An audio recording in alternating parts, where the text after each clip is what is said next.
Hello, and thank you for joining us today. I'm Danielle Palacios. Interested in becoming an RA? The Residence Assistance application is now available. Lakefront reporter Adriana Ramirez tells us what you need to know. Are you interested in becoming an RA? The residence application is now open. The RA application process provided within your OLLU email includes the application deadline, October 21st, with individual interviews starting October 31st through November 4th, with also a group process interview starting November 7th, ending November 9th, with the decision letter mailed November 16th. Benefits are definitely, getting our housing and meal plan covered all in one. And of course we do get paid, because we are considered student workers. So just all of that would have to be some great things pertaining to being an RA. Resident assistants have benefits that include private on-campus rooms, meal plans, as well as leadership training and workshops. So I'm gonna definitely be looking forward to filling out an application to be an RA, just because I really like people, so I feel like I can help them out a lot, and I don't know, I just like meeting new people, so I think I'd be have a lot of assets to pertain to that job. I'm Adriana Ramirez, and you're watching Lakefront News. As Our Lady of the Lake continues to develop through its history and provenance, there are still debates about the school's representation and values. Since mid-September, coordinators within the OLLU ministry have pushed the idea of implementing stricter dress code regulations for their student workers and ministers. Students throughout the ministry and other departments located inside the Elliott House have challenged the proposed dress code and regulations. Basically things like tube tops, skirts, but I don't think it's a fair dress code because we have a wide range of body types here. And it was even more disappointing to hear given the fact that we're mostly women and maybe only 3 men that work in the Elliott House. Student workers and ministers are continuing to speak out every day about dress code in hopes that they will be able to represent themselves as students and not as OLLU ministry alone. Continue to stay updated with our department's rules and regulations, Saints.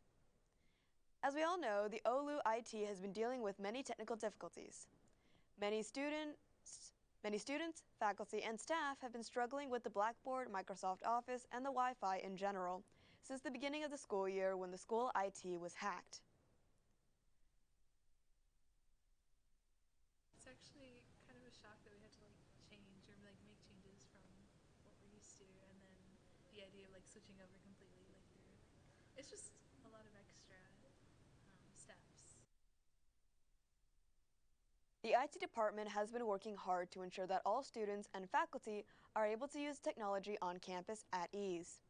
The manager for the IT department, Adolfo Ramirez, said during the SGA meeting on September 19th, "My apologies for any inconvenience that happened. We are working hard to solve all the issues." Anyone hungry? Well, you're in luck, because OLLU has recently opened up a food pantry on campus for all students looking for a bite to eat. According to an OLLU survey, 45% of OLLU students struggle with access to food before the pandemic, and 34% of undergraduates and 26% of graduate students identified themselves as having low food security. Due to this, OLLU decided to step up and make sure everyone's stomachs are full. I'll definitely use the food pantry and get stuff for myself, especially living on campus. It's easier to get stuff. Students now have access to free rice, beans, cereal, canned goods, and other items. The food pantry will be open Mondays through Thursdays from 10 a.m. to 6 p.m. and Fridays from 10 a.m. to 2 p.m. and by appointment every other Saturday. Are you having trouble with saving money in college? Here are a few ways that you can save some cash in your pocket as a student. For college students at the lake, running out of cash could become too common. Students who are fresh out of high school probably just don't know how to manage money yet, while some have bad money-saving habits. From spending too much on food, clothes, entertainment, all can lead to having just enough money to survive on ramen cups.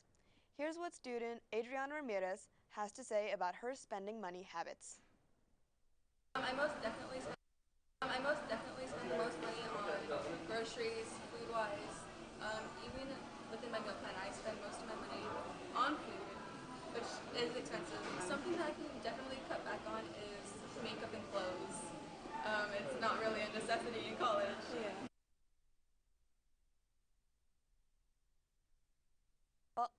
Follow some of these tips and you'll magically see some more cash in your bank accounts.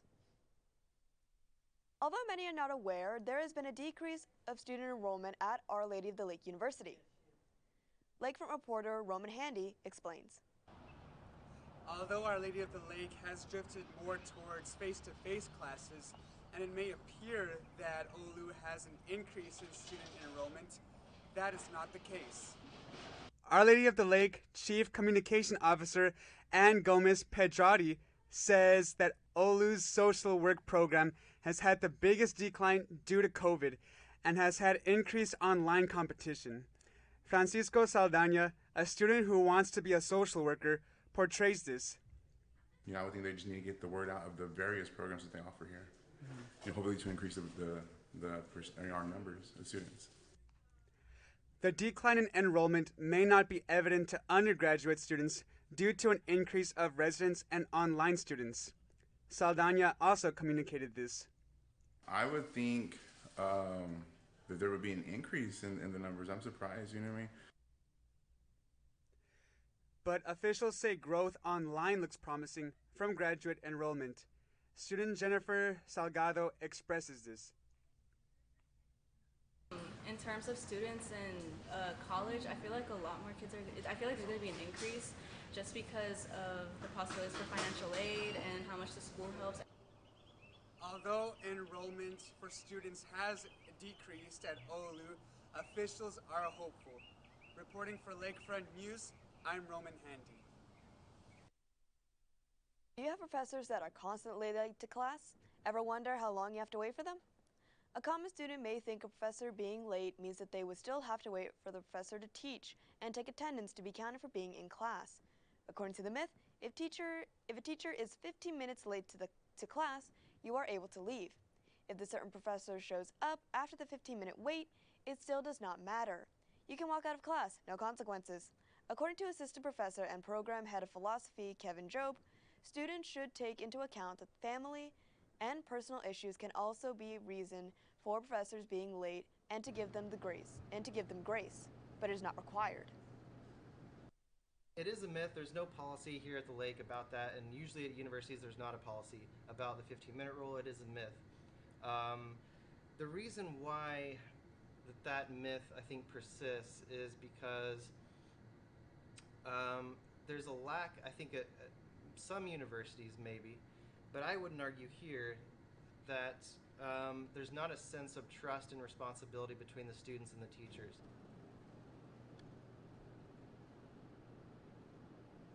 Americans eat more than a dozen pounds of French fries every year. Lakefront Reports' Jonathan LaCroix spoke to Our Lady of the Lake University students about their favorite fries. Some college students live on fries, so we wanted to find where the best fries were on and off campus.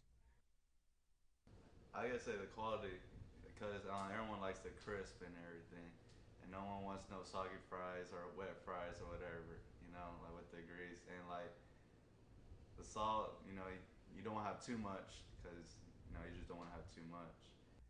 For your fry fix on campus, Our Lady of the Lake University, Sister Annie B offers curly fries and other varieties as well. OLLU student Vivi Gutierrez says her favorite French fries come from Chick-fil-A, but the nearest Chick-fil-A from Our Lady of the Lake campus is 15 minutes away. But if you're a McDonald's lover, there's one only a 3-minute drive from campus. My favorite French fry is a waffle fry. Waffle fry? Waffle fry.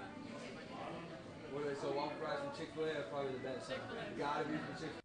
Here's something you might not know about the world's most favorite fast food chain and how McDonald's outsells every other company in the world in terms of fries. The fast food chain sells over a third of all French fries consumed in the United States, but even they have competition. You gotta put Whataburger in there. Whataburger got them good fries. Put you on these loaded fries from Texas Roadhouse. Put you on, and you can't miss with McDonald's fries either. Fries are the backbone of a burger meal, but did you even know, despite the name French fry, they're not even French? Reporting for Lakefront News, I'm Jonathan LaCourse. What's better than a mad scientist, a mad mathematician? I spoke to one of Our Lady of the Lake professors who used his skills to build his own house from the ground up. And here, Math Professor Daniel Cheshire teaches the building blocks of math. But it's what he's doing outside the classroom that is bringing math to life. Cheshire spent more than 20 years building his own house, and now he's on to building a tower. I had always wanted to build a tall building. Mostly the goal is to make something that is passively cooled in the summer. A project 5 years in the making, 30 feet in diameter and standing 3 stories high. It's become something of a spectacle in the local community as many of Cheshire's friends have been hired to help build it. I've got friends in the neighborhood that are skilled, and so I'm not building it all by myself anymore. Now I've got this help. So even now, as we speak, I have a couple of friends who I have lined out some work that they're going to do today. Now that she's old enough, his daughter helps out with the project. She was born into this project, so her entire life has been wandering through a construction site, just having fun, hopefully not hurting herself. What color do you want your bathroom to be? And she, of course, wanted it bright yellow, which I went for. She has some very interesting style issues. But this project also has its downsides. Besides not having his hands on every step of the project as it grows, Cheshire has also had to prioritize his house over his work. Most of the time, people figure out their career first, and then they get themselves a house or whatever.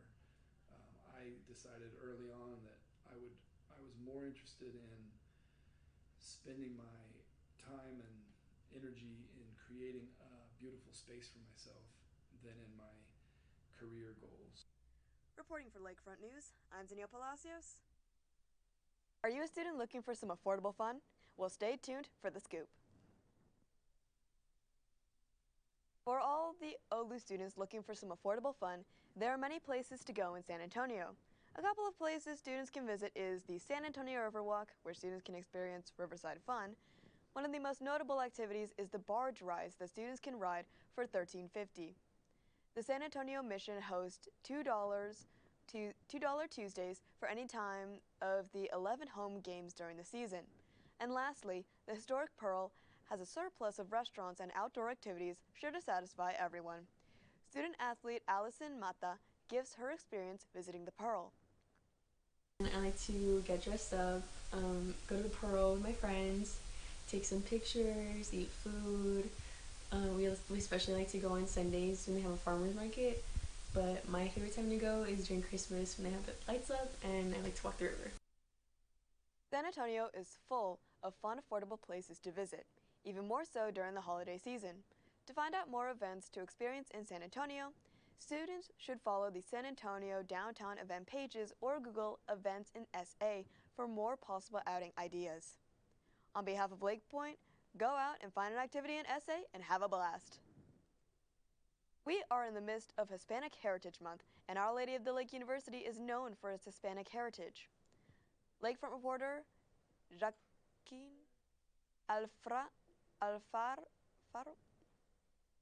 Alfaro brings us an inside look at the university's very own mariachi group.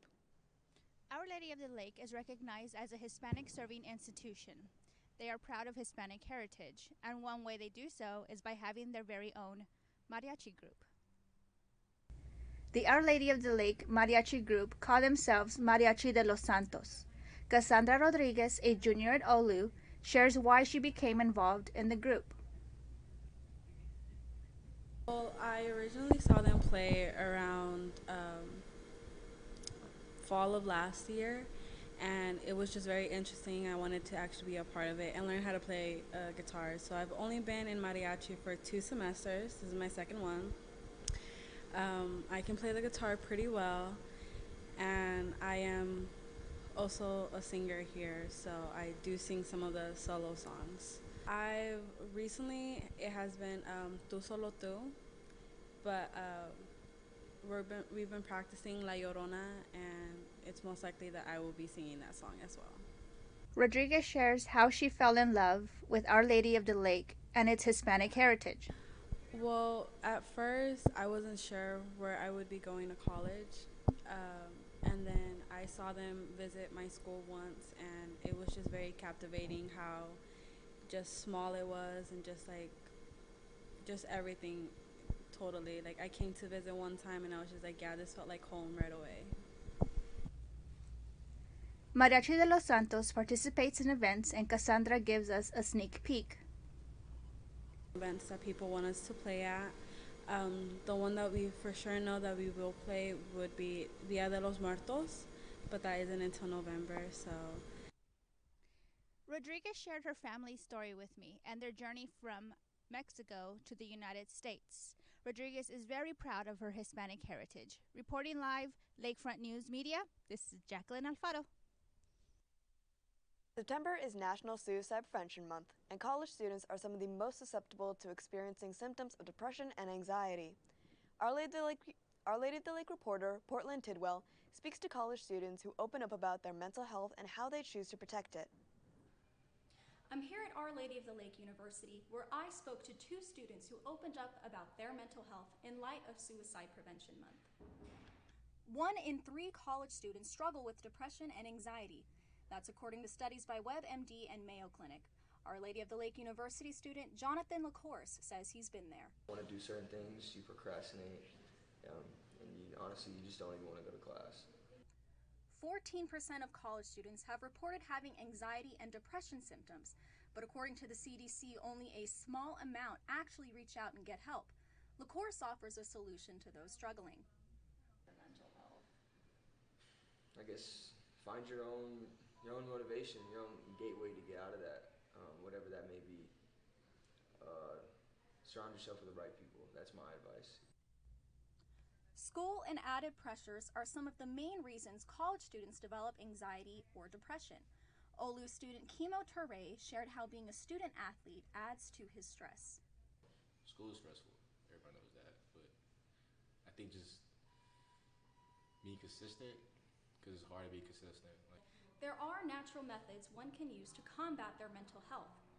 These methods include challenging your thoughts, understanding your emotions, and reaching out for help. Reporting from Lakefront News, I'm Portland Tidwell.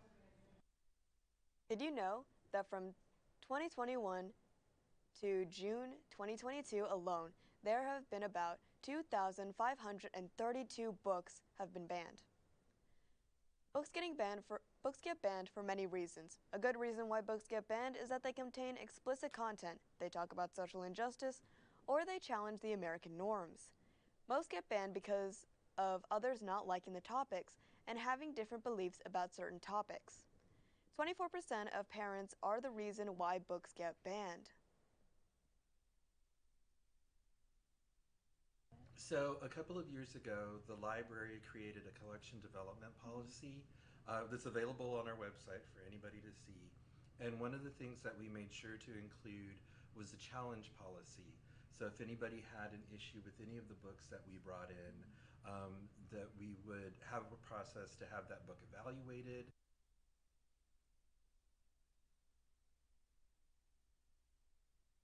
When books are banned, they are compromising children's education and development. And if students are exposed to certain topics in school, they might not be able to gain an awareness of the things that are going on in society. As for the rest of us, book banning this is a violation of the First Amendment rights.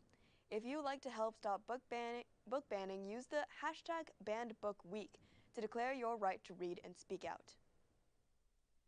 Selena died 27 years ago, but is still a culture icon and still topping the Billboard charts. Lakefront reporter Joel Rosales explains the latest controversies surrounding the late Latina star. More than 20 years later, the Queen of Tejano music still reigns the music charts, but her recently released album has caused some stir among fans. Selena might have died nearly 30 years ago, but her legacy continues to live on, and even more so with the new digitally remixed posthumous album that late icon's family has released on her behalf. I mean, love her family, but I don't think that they should have published that just to make money out of the daughter because, like, she passed away. According to NBC.com, the new album, which features 13 new songs with never before heard vocals, was recorded when Selena was between the ages of 13 and 16 and were digitally modified to resemble how her voice sounded before her death. I mean, I feel amazing that they published a new album of hers, but despite of everything, I don't think that the family should have released a new album, like, because Selena already has amazing songs as it is, but as remaking the new songs, they will never sound the same as she was alive. According to Billboard.com, the new album, titled Moonchild Mixes, debuted at number 1 atop Billboard's Latin pop albums and at number 2 on Billboard's regional Mexican albums chart, scoring the late Mexican-American legend her 7th number 1 on the chart. I am proud. I'm from Corpus Christi, Selena's birthplace, and so she's really important down there. And I feel like recently Latin artists have become so much more popular, especially like Bad Bunny is like breaking so many records. So I think I am proud that our culture is being represented. I mean, I have my opinions, but I think it reached number 1 because of the new fans coming in, but also it's controversial because of like all the things despite what's happening and because of the family as well. Despite the new album's immense success, many fans are divided on whether or not it was morally right for the family to digitally remix the singer's voice. I'm not surprised that it reached number 1. Selena was really such a cultural icon, so anything new that's coming out, I'm not surprised that it gained popularity. But at the same time, I do understand that there's like ethical implications for using someone's name after they've already died because they can't provide consent for that. But at the same time, I do believe her family didn't mean any harm by it, and they probably just wanted to remember her in a special way. Although many fans are conflicted about the release of Moonchild Mixes, one thing remains certain. Queen of Tejano music, Selena Quintanilla Perez, will remain a cultural icon for many years to come, and her legacy will never fade. Wishing everyone a happy Hispanic Heritage Month y que vive los Latinos. For Lakefront News, I'm Joel Rosales. That's all for today, Saints. I'm Danielle Palacios. See you next time.